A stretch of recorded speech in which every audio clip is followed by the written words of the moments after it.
Nuni, ari maneh rek ka mana? Ka mana we atuh kumaha urang bebas rek ka mana wae oge. Nih yang kudunya wae maneh mah.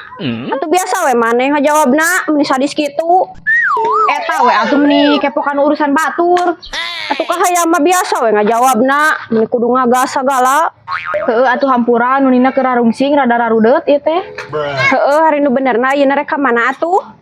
Eta rek ka hareup rek ka warung dititah ku indung. Lain kamari ngadenge beja mah nu hayang jadi artis Lin. Heueuh emang ngancan aya nasib meureun. Lain kamari teh ya teh kan mukaan sosmed. Aya pendaftaran gratis jang penyanyi, Nuni bisi rek daftar. Wah, heueuh nya. Heueuh, Nuni hayang daftar kumaha atuh carana? buka we dina sosmed, tapi Nuni kudu boga izin ti orang tua, jeung dukungan ti lingkungan. Jelas orang tua mah pasti ngijinan. Jeung deui lingkungan oge bakalan ngadukung.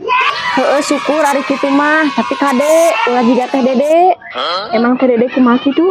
Heueuh, teh Dede mah ari kana hutang ka lingkungan, ari kena mayar ka linglungan. Bukan koplak.